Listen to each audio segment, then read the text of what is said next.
So have you ever submitted your time cards late? It's happened a time or two. Yeah, So I've heard. Yeah, yeah. yeah. Oh, they always call me back for like more problems or more fixes and things like that. But You didn't get a car? You didn't get that? no cars yet. No employee discounts or things like that. But I think it's true with a lot of different jobs that Hmm. are going to disappear in the near future because of it. In this week's video, I'm interviewing Rob, a solution architect and a great friend of mine with a ton of experience delivering projects for customers. Let's see how it went. Hi, Rob. Welcome to the Diary of a PM.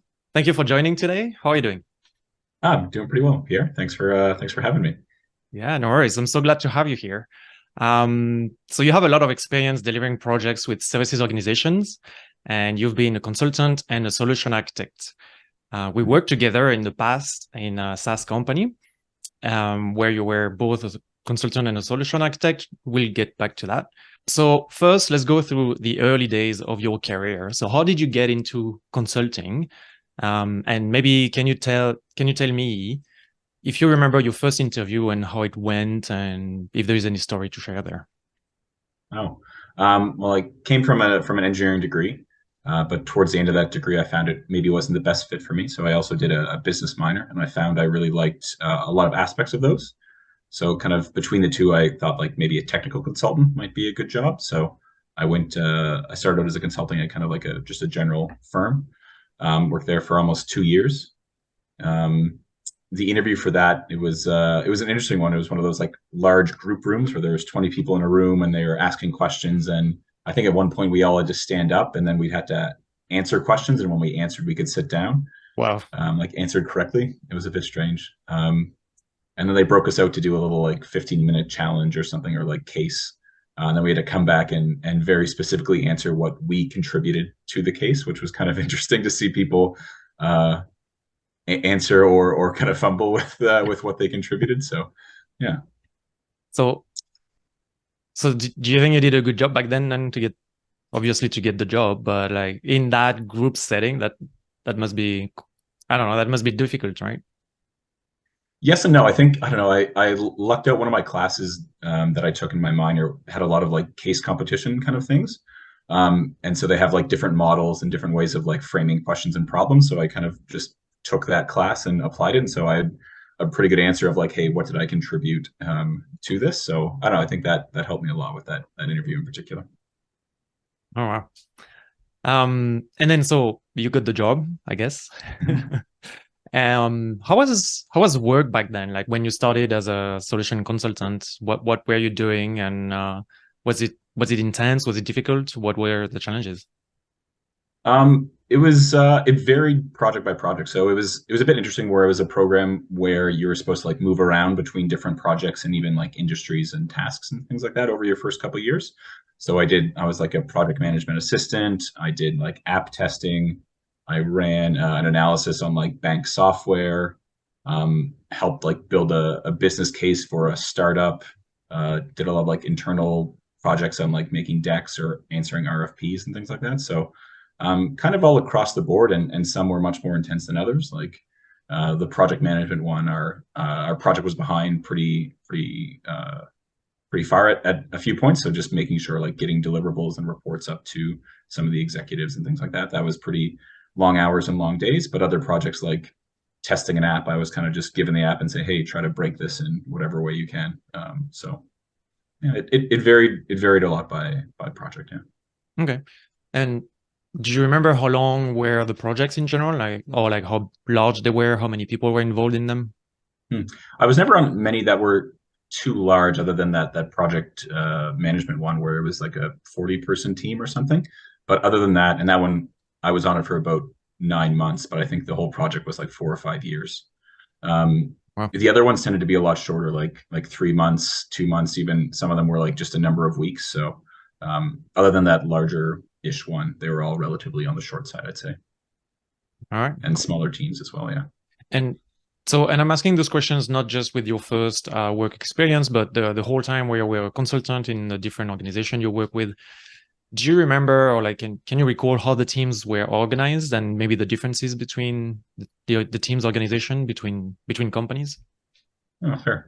Honestly, the general organization structure has been pretty similar at my different, both my like my first company and my few different roles at different SaaS companies. Where there's, depending on the size, it's I've usually worked with those smaller teams of like 1 to 2 to 3 or maybe 5.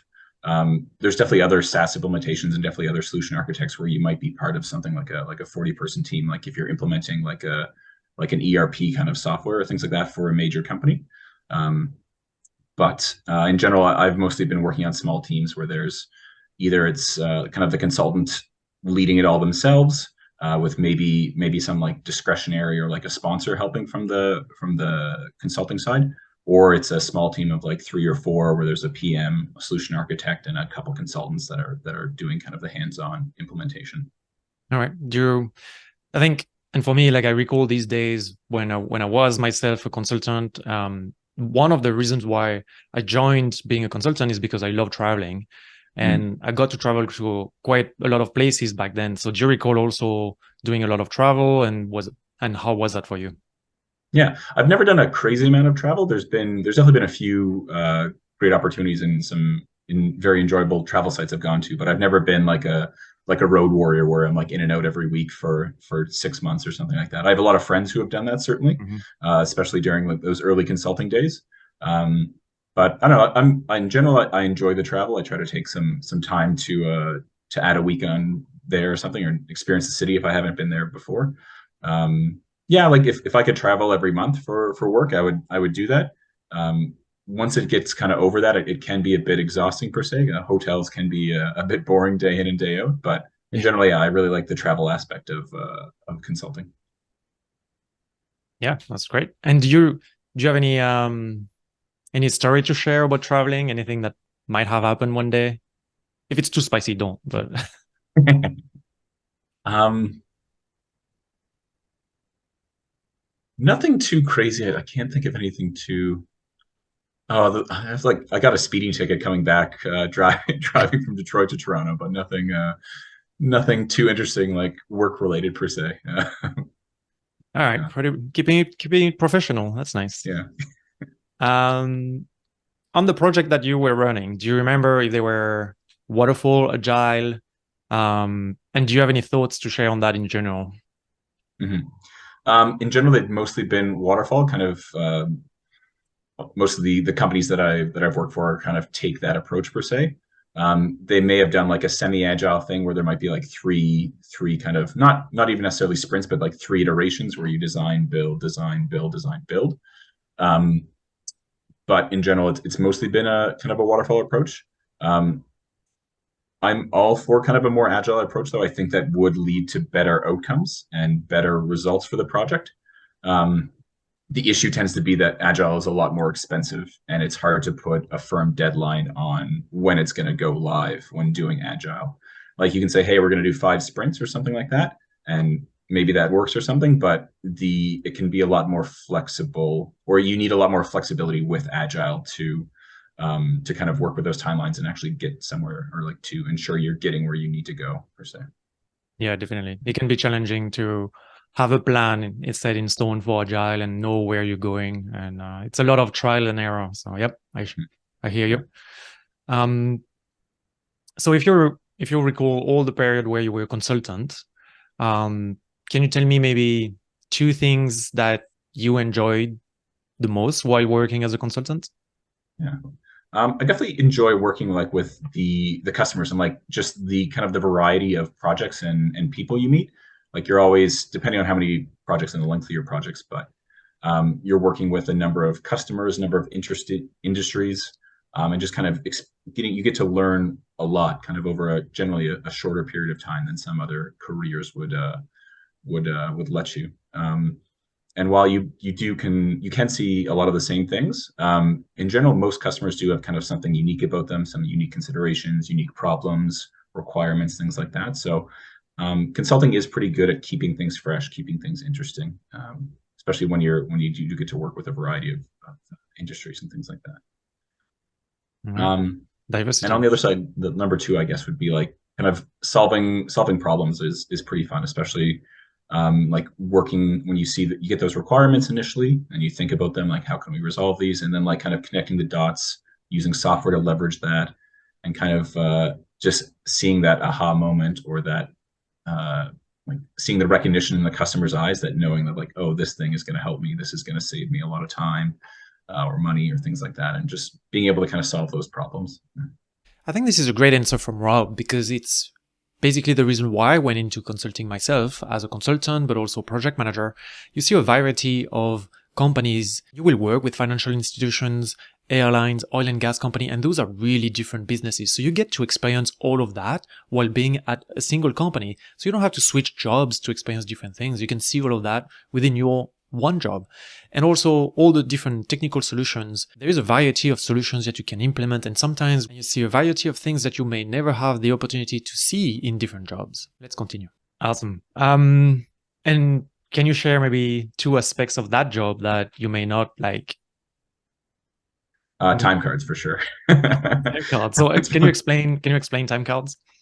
Yeah. So for most consulting, you have to submit essentially like records of the work that you're doing for the customer by hour, or sometimes broken down to, I know like lawyers do it down to like 6 minutes or something like that. But in my experience, it's been like minimum 15 minutes or like half an hour or hour increments, and with some sort of general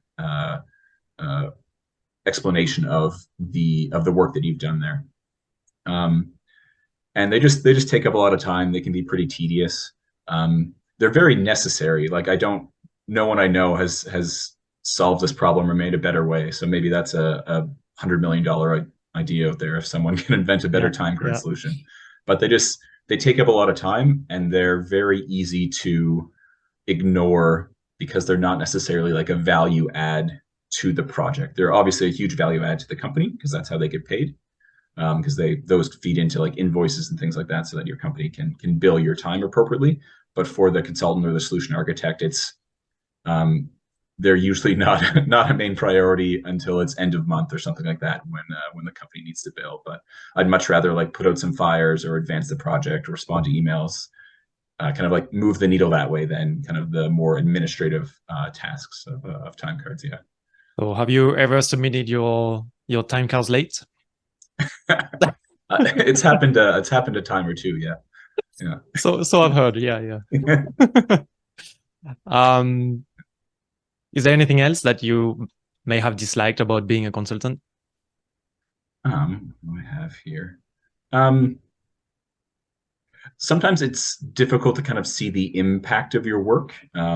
With SaaS, it can be a little bit, I don't know, like you build a program, you build a solution, and then you kind of give it to the customer, and you may not ever interact with that customer again, or it may just be a couple of emails. So it sometimes like seeing how that affects them or things like that, or like their implementation over the next year, what kind of results that drives. I don't know, like it would be nice to hear that. And when you do get some feedback from the customer saying like, hey, we've gotten X more cases, or we've saved X amount of time, and all that time I've been able to work on this, or it's driven these kind of insights. So that kind of stuff. It would be just that connection between what you do and then the results that it drives can be a bit abstract or a bit hard to follow up on. What do you mean they don't call you back when you're done?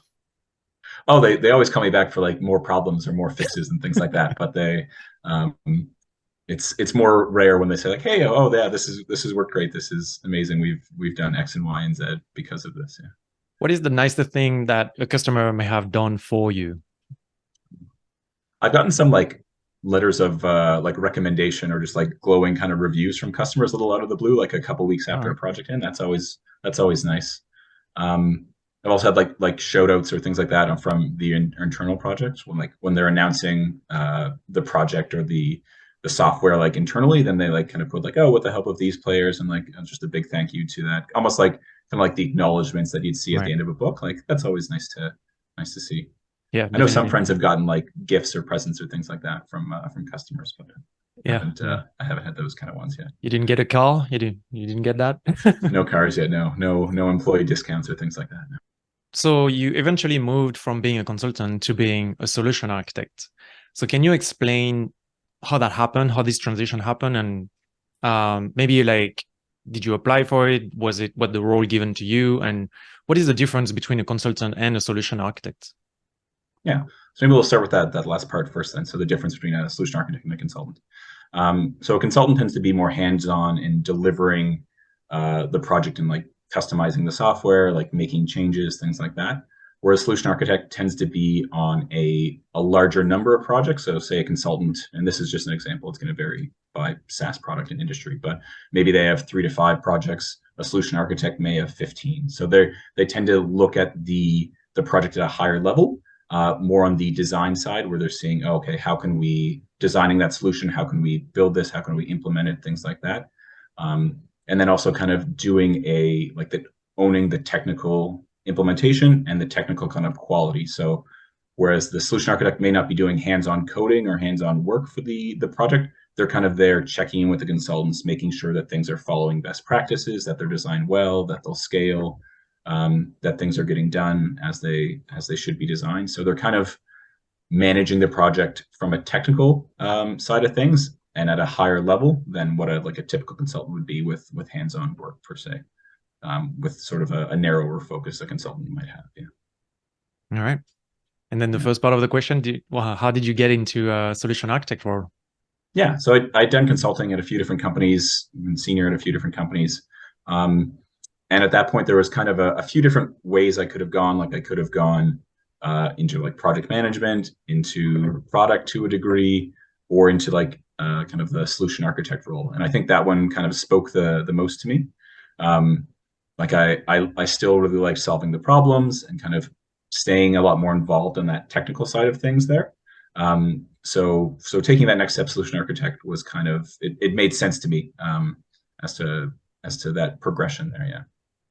Okay. And do you remember having to do an interview internally with the company that you were in at the time? And maybe can you explain how you found the transition from consultant to solution architect? How long it took? Was it difficult for you?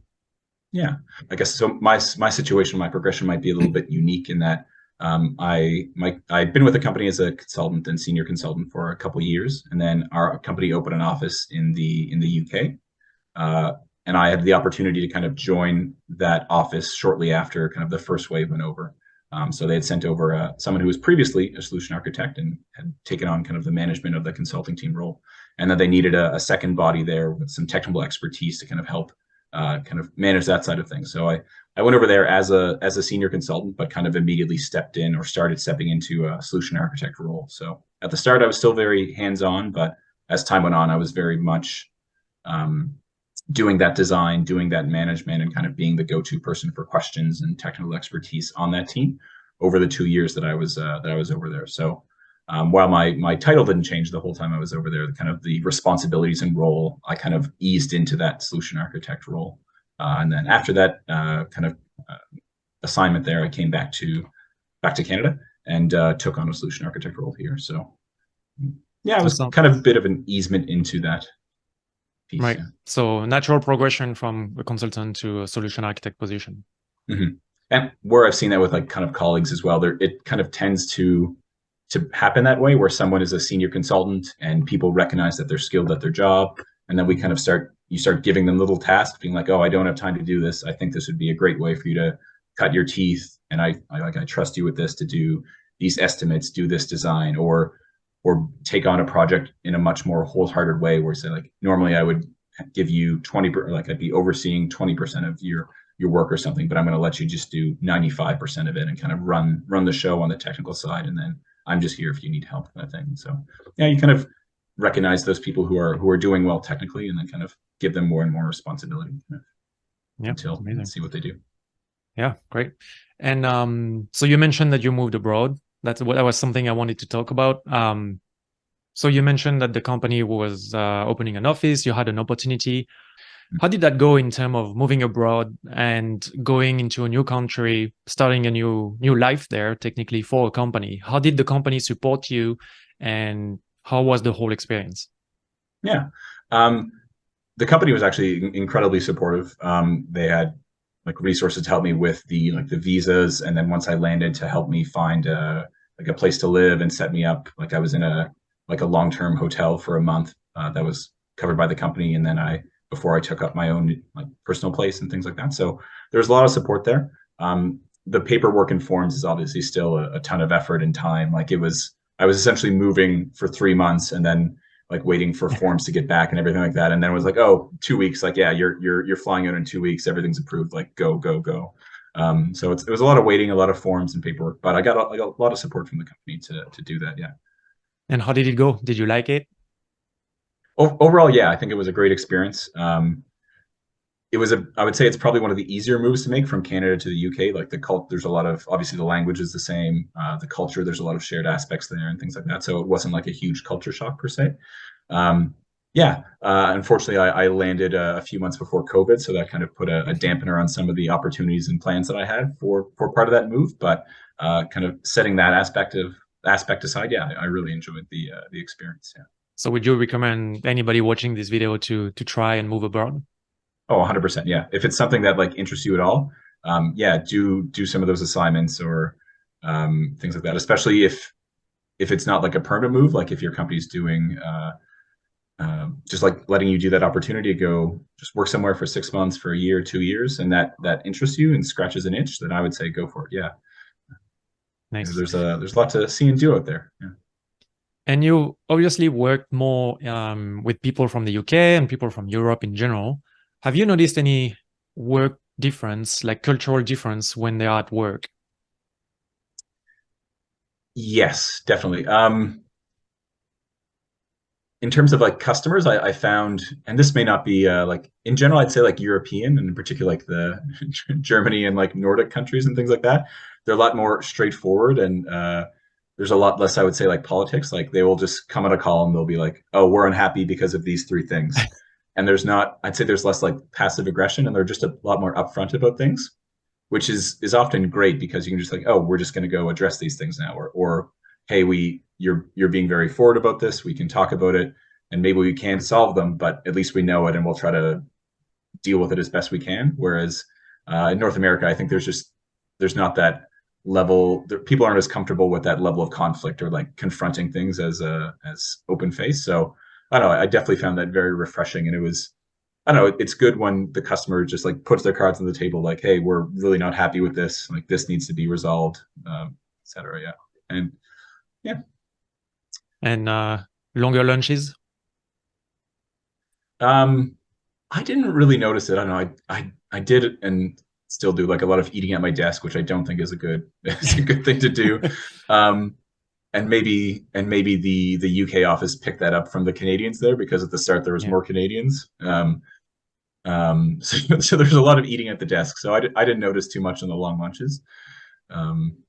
But definitely, I would say there's definitely more of a culture of leaving your work at the office to a degree, and I think that's a good thing as well. Like especially on the customer side as well. Like maybe, and this is maybe just consulting versus industry, but like customers would if we had a design workshop where in North America maybe it's scheduled for 8 hours, but you might go 10 or 11 or something like that.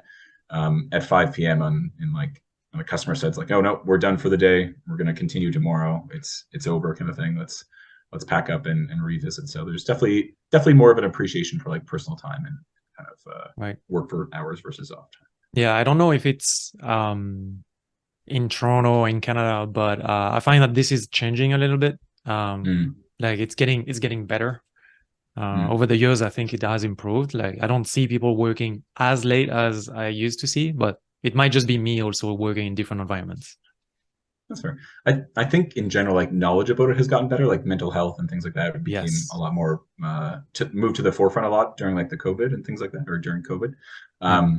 But I think I still have friends who work some crazy hours and things like that, but hopefully it's more project based versus like an overall culture.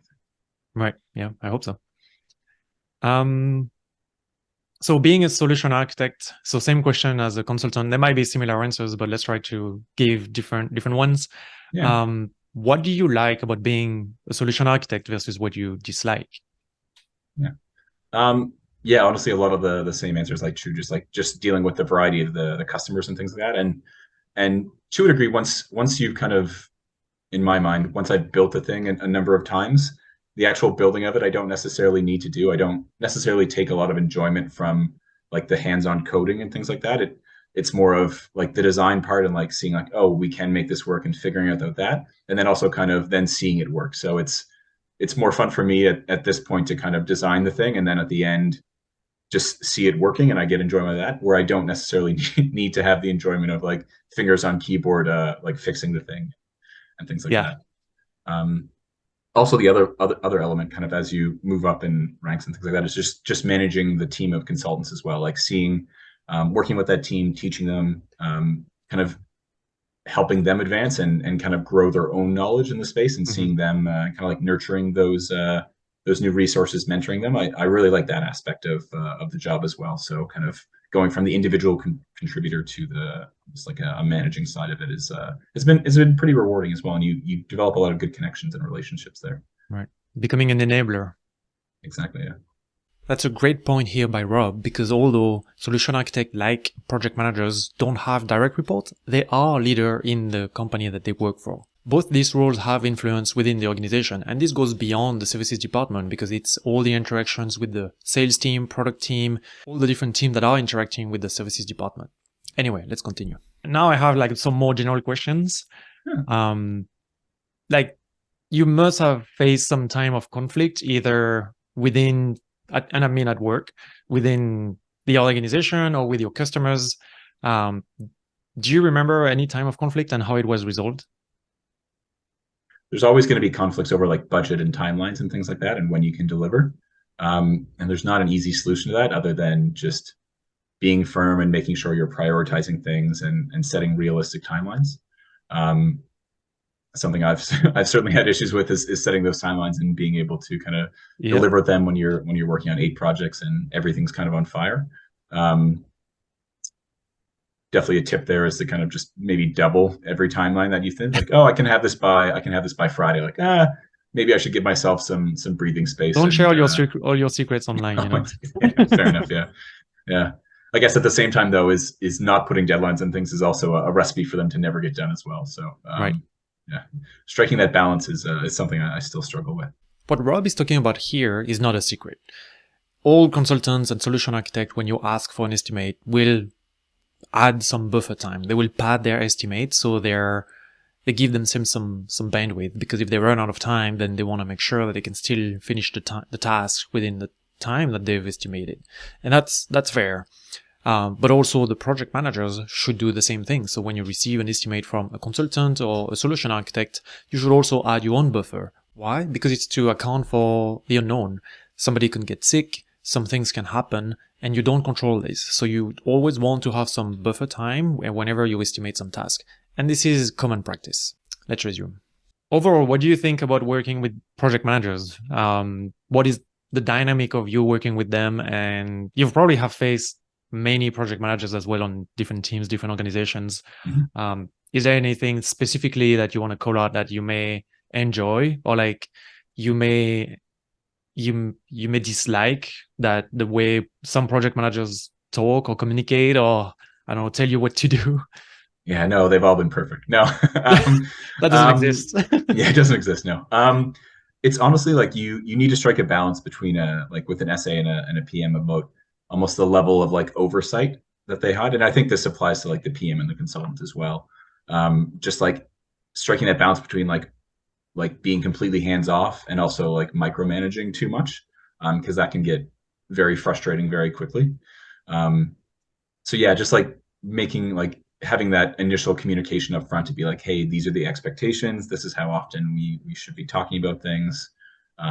When things go wrong, this is how we should kind of like resolve them, or like we're going to talk through them, things like that.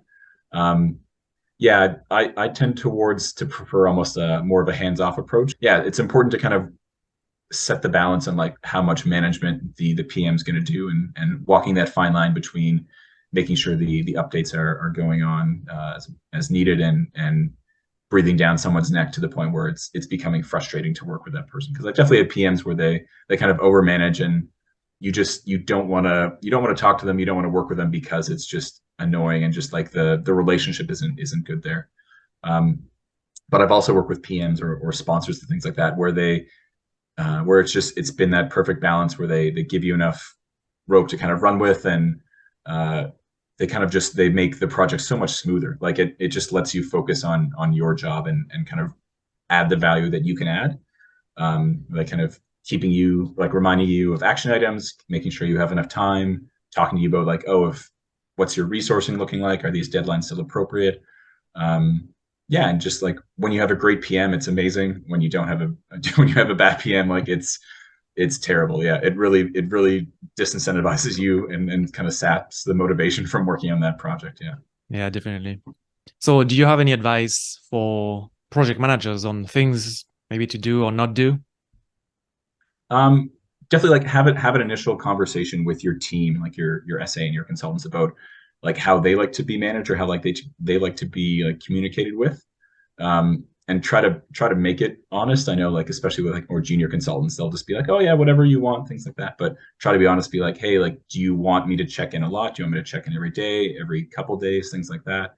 Um, and also like setting the expectation of like when they should be raising like a red flag to you, because like, "Hey, I said this would take 2 days, but it's taking me longer, or we hit some struggles, or things like that." Just almost setting a level of expectation of communication at the start of a project to know what is kind of expected of you.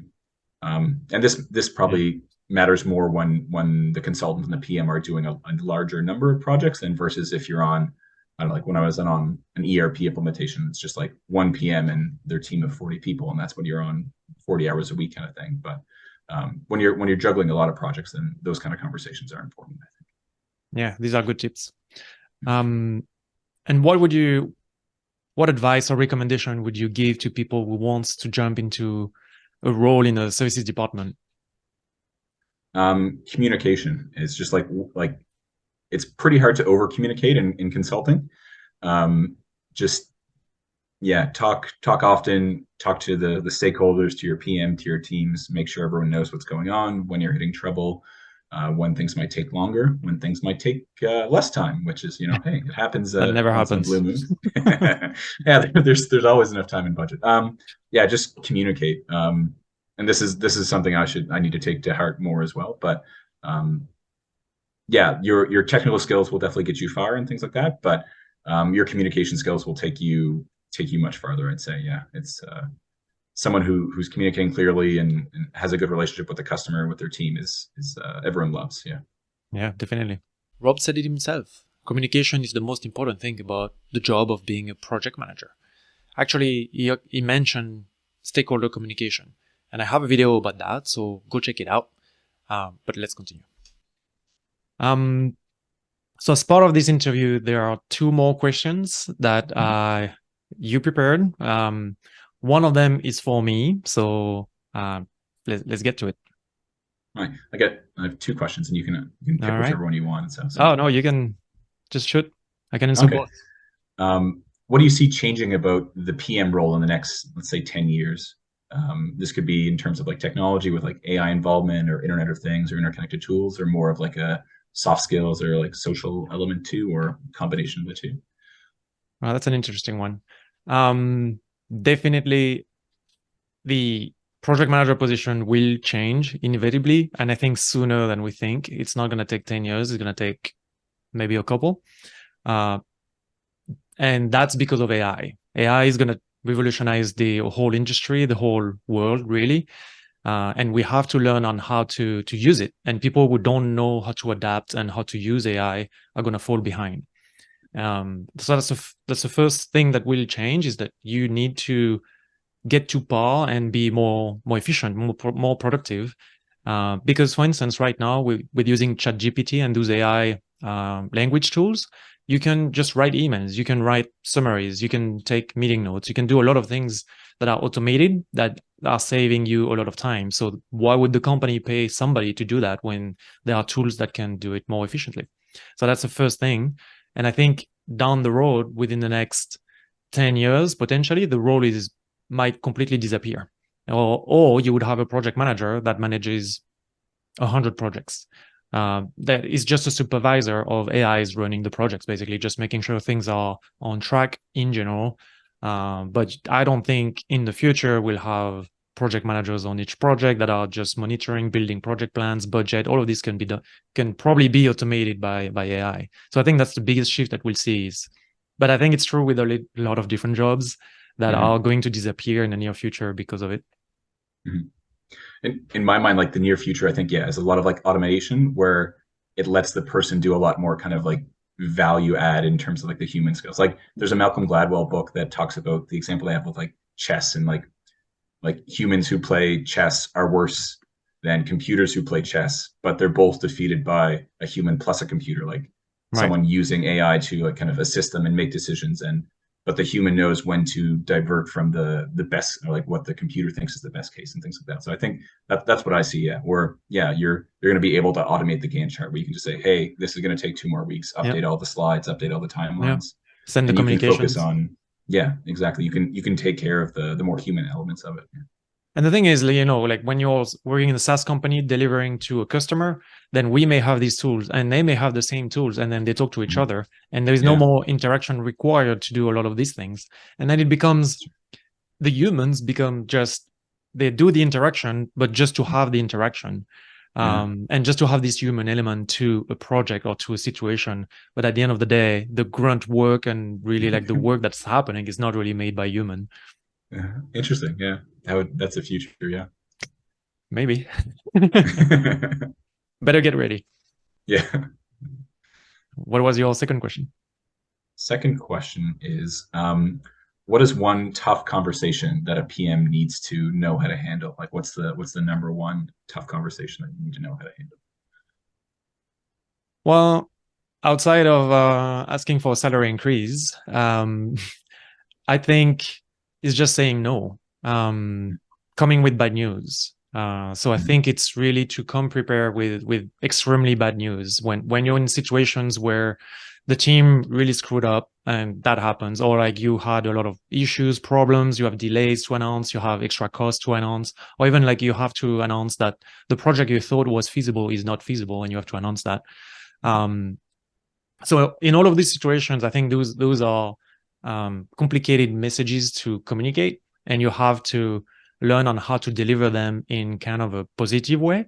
And the thing that will help project managers deliver these messages a lot is, for me, it's a big value that I share, is to be transparent and to tell the truth from the beginning.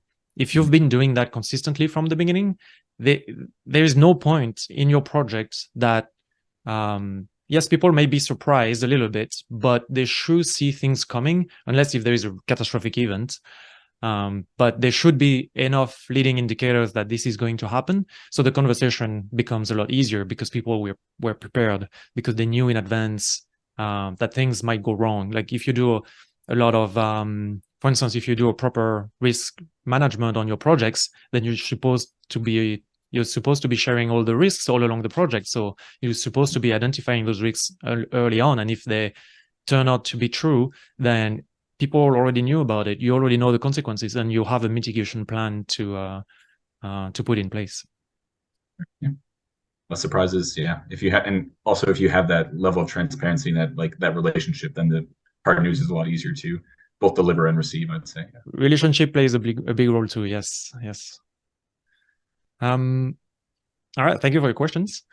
There is one more question to you before you go.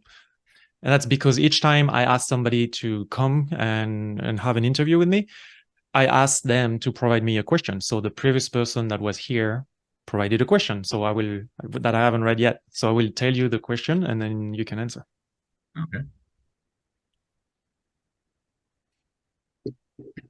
Okay.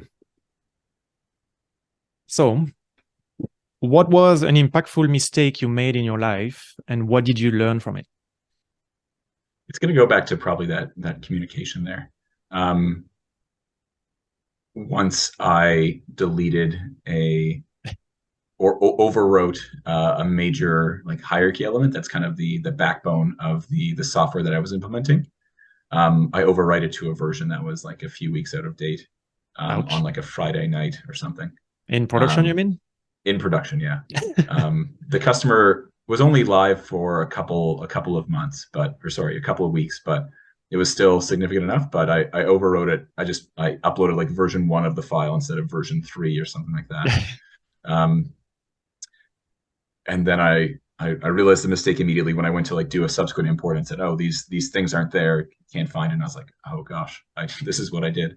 And so I took 30 minutes to kind of freak out, and but then got down to kind of like writing like the solution, like, hey, this is what I'm going to do, etc.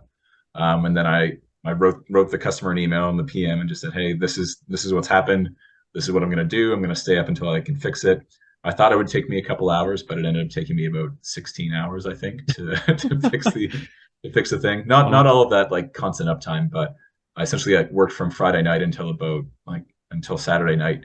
I got a few hours of sleep in there, but I'd have to like check on imports and things like that to make sure they were running. But just communicated that. The customer wrote back something early Saturday morning. They're like, hey, yeah, we trust you. Like just let us know what's happening. And we've kind of, they didn't have too much work on it on the weekend, so it wasn't a big deal per se. But yeah, I think just that communication, and if you have a good relationship, then kind of some of that bad news or that like that problem or those the issues that you can face are a lot more easier to handle. Is also when you come to the table with a solution of, hey, we know how to fix this. We're going to do this. Here's the timeline. Here's a number to call me if anything's going wrong on your side, kind of thing. So having that transparency and that relationship there is important. Yeah, I think the I completely relate to what you said. The relationship for sure, but I think also the big thing is having a plan. So when you come to a customer with an issue, you need to have a solution as well. You need to come prepared with a potential solution, all different solutions, so that they can select from to move forward, right? You need to keep moving forward. Even though you have bad news, you need to be able to provide a way out at least. Exactly, yeah. Makes sense. Well, Rob, thank you for coming. Thank you for taking the time to chat with me today. It was an absolute pleasure. I hope you enjoyed it. Yeah, it's been great. Thanks for inviting me, and thanks for such wonderful questions. Yeah, thank you. So have a great evening. You too. I hope you enjoyed my conversation with Rob as much as I did. And if you did, make sure to subscribe, leave a like, or leave a message in the comment section. I'm curious if you like this type of videos, as I'm planning to do more in the future. Until then, merci and au revoir.